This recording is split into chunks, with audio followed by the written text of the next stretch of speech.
On today's show, Mercedes outsources R-Class production, Mitsubishi's plans for a new midsize sedan in the US stall out, and would you believe that new truck buyers are saving more fuel than someone switching from a compact to a hybrid? All that and more coming right up on Autoline Daily.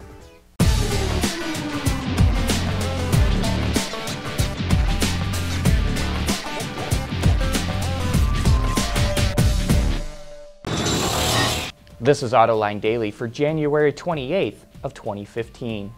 AM General is best known for its production of the Hummer and the military Humvee, but now it's switching to the luxury side of the business. The manufacturer just signed an agreement with Mercedes-Benz to produce the R-Class at its plant in Mishawaka, Indiana. The R-Class was previously made at Mercedes' plant in Alabama. AM General will hire hundreds of new workers to make the vehicle and expects examples to start rolling off the line later this summer. With this agreement, AM General becomes the first and only contract manufacturer of vehicles in the US for Mercedes-Benz. As I'm sure you've seen, GoPro has carved out a nice little home in the automotive enthusiast world, and now Toyota is making it easier for customers to chronicle their adventures with the camera. The 2016 Tacoma will come with a GoPro mount just next to the rearview mirror as standard equipment. One of the biggest complaints that I hear from people that use GoPros is the suction cup attachments are prone to come unhinged, so the integrated mount is a good way to get around that. Towards the end of 2013, Renault-Nissan and Mitsubishi announced plans to develop new products and technologies. Those plans included Renault-Nissan supplying a midsize sedan for Mitsubishi in the American market. But now Automotive News reports that Mitsu has informed its US dealers that those plans have stalled. As of now, it's not clear if that's the only part of the alliance that's been scrapped. Mitsubishi had a bit of a resurgence last year in the US, but dealers could definitely use a new vehicle. Still to come, Acura celebrates a milestone, Detroit automakers lobby to prevent currency manipulation for members of a new trade pact, and a look at what type of car buyer saves more fuel.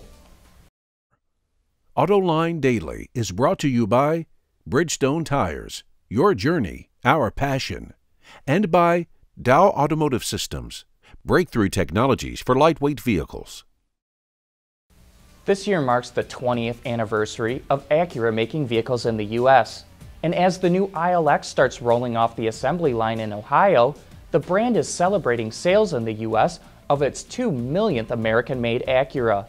The ILX had previously been made at the company's plant in Indiana, but switched over to Ohio and will be produced alongside the TLX sedan. Congrats to Acura on the milestone, and maybe it can finally start pumping some more of that excitement it once had into the brand with the new NSX, which will also be American-made. President Obama wants to forge one of the largest free trade pacts of all time.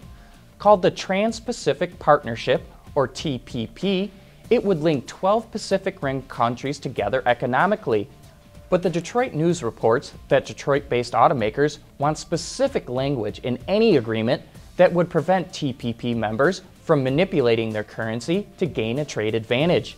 Amazingly, US trade negotiators have given up trying to get Japan to drop its quota on imported cars. Instead, they're trying to get Japan to allow imports of rice from the US. Even though the automakers are seeking protection from currency manipulation, it doesn't look like that will be included in the TPP agreement. Also, don't forget to tune in to Autoline After Hours tomorrow night at 6 p.m. Eastern Time, where we'll provide you with some of the best insider discussions in the business. And coming up next, who saves more fuel? Someone buying a new Suburban or someone buying a new Prius? Let's do the math. For the people at Dow, racing is a sport and a science. We enjoy one and learn from the other. But like most competitive people, we like winning at both. This is the human element at work. Dow. With cheap gasoline prices, some people are criticizing consumers for rushing out to buy gas-guzzling pickups and SUVs. But the truck buyers are actually saving more fuel than someone switching from a compact to a hybrid. I think you'll be surprised at the math. So let's say someone with a 2004 Chevrolet Suburban decides to turn it in and buy a new one. The old Suburban was rated at 14 miles per gallon, so if the owner drove 12,000 miles a year, that means they used 857 gallons of gasoline. The new Suburban is rated at 18 miles per gallon and uses 666 gallons, a savings of 191 gallons a year.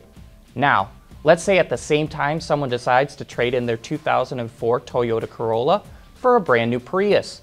The old Corolla was rated at 31 miles per gallon, using 387 gallons of gasoline a year. The 2015 Prius is rated at 51 mpg, using 235 gallons. That saves 152 gallons a year. So looky here, going from 14 miles to gallon to 18 actually saves more fuel than going from 31 to 51. So the next time you hear someone bemoaning the fact that sales of pickups and SUVs are booming, remember that those truck buyers are saving more fuel than those jumping from compacts into hybrids.